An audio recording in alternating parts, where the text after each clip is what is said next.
নিষেধাজ্ঞার বেড়ি ভেঙে বেরিয়ে আসা এক নতুন সামরিক ক্ষমতার ঝলকানি আজ মধ্যপ্রাচ্যের আকাশে। এতদিন ধরে যাদের একচ্ছত্র সামরিক আধিপত্য ছিল, সেই পরাশক্তি আমেরিকার কপালে এখন গভীর চিন্তার ভাঁজ।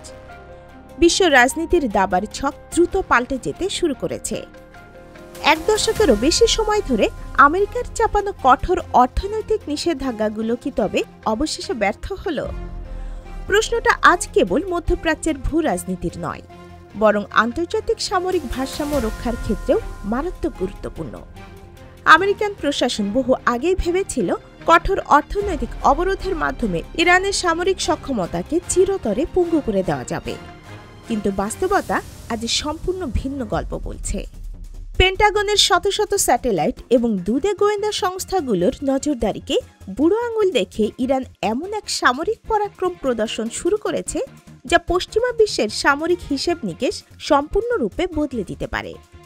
তারা শুধু সামরিক সরঞ্জাম তৈরি করেনি, নিষেধাজ্ঞাকে বুড়ো আঙুল দেখিয়ে তৈরি করেছে এমন এক ভয়ঙ্কর ফাইটার জেট যা এখন আমেরিকার সামরিক রণতরীতে সাইরেন বাজিয়ে দিয়েছে।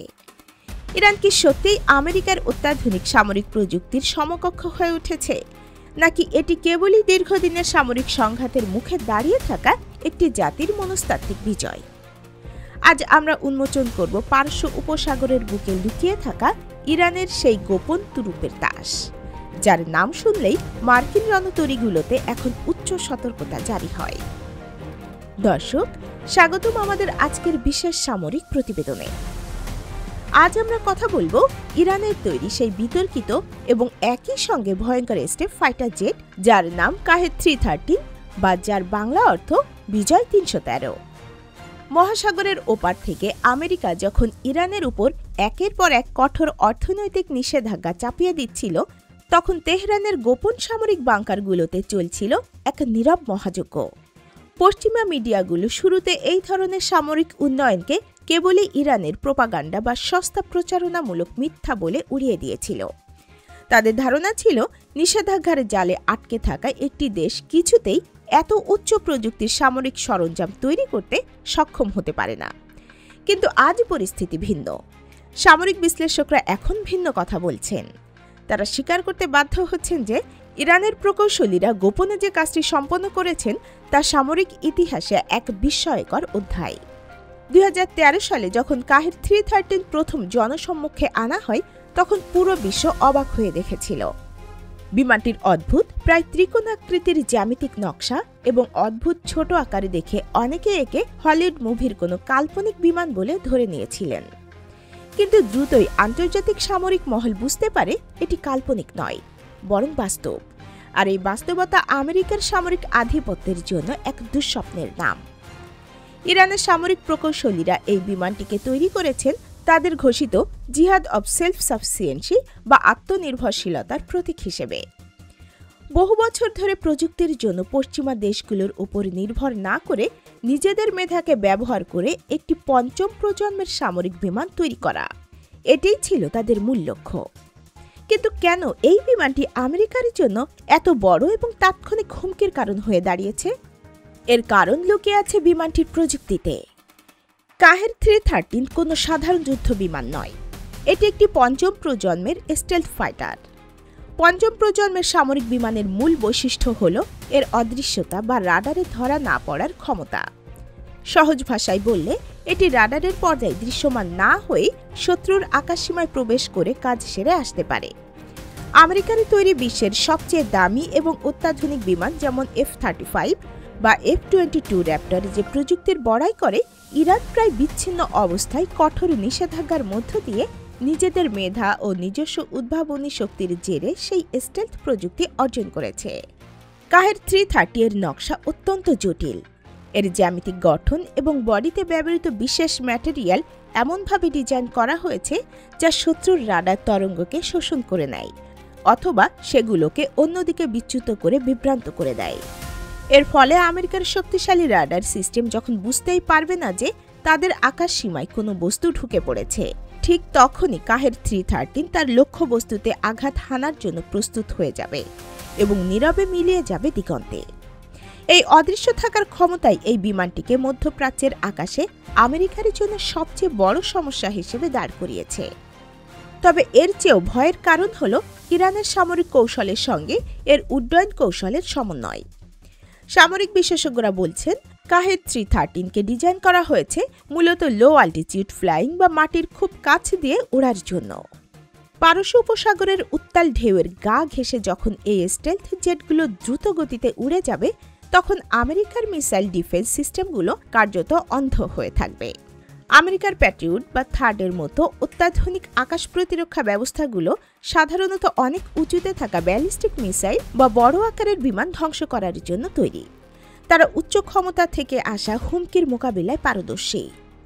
কিন্তু সাগরের পানির স্তর ঘেঁষে দিগন্ত রেখার নিচে উড়ে আসা ছোট আকারের এই স্টেলথ ফাইটারগুলোকে দ্রুত শনাক্ত করা এবং সেগুলোকে টার্গেট করা তাদের জন্য প্রায় অসম্ভব হয়ে দাঁড়ায়। আর ঠিক এই দুর্বলতাকেই কাজে লাগাতে চায় ইরান। আমেরিকার নৌবহর বা ক্যারিবিয়ার স্ট্রাইক গ্রুপগুলো পারস্য উপসাগরে দীর্ঘদিন ধরে নিজেদের নিরাপদ ও অজেয় মনে করে এসেছে। কিন্তু কাহেদ 313 এই নিরাপত্তা ধারণাকে চূর্ণ করে দিয়েছে। বিমানটি আকারে ছোট হওয়ায় এর রাডার ক্রস সেকশন বা আরসিএস অত্যন্ত কম। ফলে এটি শত্রুর জাহাজের খুব কাছে গিয়ে অতর্কিত হামলা বা সারপ্রাইজ অ্যাটাক চালাতে সক্ষম। কল্পনা করুন, আমেরিকার বিশাল বিমান বাহিনী রণতরী সাগরে ভাসছে, সমস্ত প্রতিরক্ষা ব্যবস্থা সতর্ক রয়েছে, কিন্তু হঠাৎ রাডারে কোনো সংকেত ছাড়াই আকাশ থেকে ঝাঁকে ঝাঁকে মিসাইল আছড়ে পড়ল। কোনো ধরনের প্রস্তুতির সময়টুকুও পাওয়া গেল না। এই ধরনের সারপ্রাইজ হামলার ক্ষমতায় আজ ইরানকে আমেরিকার চোখের দিকে তাকিয়ে কথা বলার সাহস যোগাচ্ছে। এই বিমানের আরেকটি বিশেষত্ব হল এর শর্ট টেক অফ বা ল্যান্ডিং ক্ষমতা। আধুনিক সামরিক সংঘাতে বিমান ঘাঁটিগুলোই থাকে শত্রুর প্রথম টার্গেট। আমেরিকা যদি ইরানের প্রধান রানওয়েগুলো বোমা মেরে ধ্বংস করে দেয়, তবুও কাহেদ 313-কে মাটিতে বসিয়ে রাখা যাবে না। এটি খুব ছোট রানওয়ে, এমনকি দুর্গম পাহাড়ি রাস্তা বা গোপন ছোট ঘাঁটি থেকেও উড্ডয়ন করতে পারে। এই ক্ষমতা ইরানকে নমনীয়তা দিয়েছে, যা একটি দীর্ঘমেয়াদী অ্যাসিমেট্রিক যুদ্ধে টিকে থাকার জন্য অপরিহার্য। অর্থাৎ যুদ্ধের ময়দানে ইরানকে আকাশ শূন্য করা আমেরিকার পক্ষে এক প্রকার অসম্ভব হয়ে দাঁড়াবে। এটি স্মার্ট বোমা এবং ইরানের নিজস্ব প্রযুক্তিতে তৈরি গাইডেড মিসাইল বহন করতে সক্ষম, যা নির্ভুলভাবে লক্ষ্য ভেদ করতে পারে। এখন প্রশ্ন হল, আমেরিকার এত বিশাল সামরিক বাজেট এবং আকাশছোঁয়া প্রযুক্তির সামনে ইরান কি আসলেই টিকতে পারবে? সামরিক বিশ্লেষকরা বলছেন, ইরান কখনোই সিমেট্রিক বা সমশক্তির যুদ্ধে আমেরিকার মোকাবেলা করতে যাবে না। তাদের কৌশল হল অ্যাসিমেট্রিক ওয়ারফেয়ার বা অসম যুদ্ধের কৌশল। আর এই অসম যুদ্ধের ময়দানে কাহেদ 313 হয়ে উঠেছে গেম চেঞ্জার। ইরান কেবল একটি বা দুটি বিমান দিয়ে হামলা চালাবে না। তাদের পরিকল্পনা হল সের্ম অ্যাটাক বা ঝাঁকে ঝাঁকে আক্রমণ। এই আক্রমণে একই সঙ্গে একাধিক সামরিক সরঞ্জাম ব্যবহার করা হবে। একদিকে সাগরের বুক চিরে দ্রুতগতিতে ধেয়ে আসবে শত শত দ্রুতগামী গানবোট এবং ক্ষেপণাস্ত্র সজ্জিত ছোট নৌযান, আর আকাশ থেকে নামবে কাহেদ 313-এর বহর। সঙ্গে থাকবে কম খরচে তৈরি ড্রোনগুলোর বিশাল ঝাঁক। যখন এই স্টেলথ ফাইটার এবং ড্রোনগুলো একসাথে পঙ্গপালের মতো আক্রমণ শুরু করবে, তখন আমেরিকার অত্যাধুনিক ডিফেন্স কম্পিউটারগুলো ব্যাপক বিভ্রান্তির শিকার হবে। এতগুলো টার্গেটকে একসাথে নির্ভুলভাবে লক করা এবং ধ্বংস করা বিশ্বের কোনো ডিফেন্স সিস্টেমের পক্ষে সম্ভব নয়। ভৌগোলিক অবস্থানও এখানে ইরানের পক্ষে কাজ করছে। হরমুজ প্রণালীর মতো সরু এবং কৌশলগত স্থানে আমেরিকার বিশাল নৌবহরের নড়াচড়া ইরানের নখদর্পণে। কাহেদ 313 এই ভৌগোলিক সুবিধাকে কাজে লাগিয়ে ওই অঞ্চলকে আমেরিকার জন্য এক মৃত্যু ফাঁদে পরিণত করতে পারে। আমেরিকা দীর্ঘদিন ধরে প্রযুক্তির অহংকারে মগ্ন ছিল। তারা ভেবেছিল অর্থনৈতিক নিষেধাজ্ঞা দিয়ে ইরানকে হাত পা বেঁধে রাখা যাবে।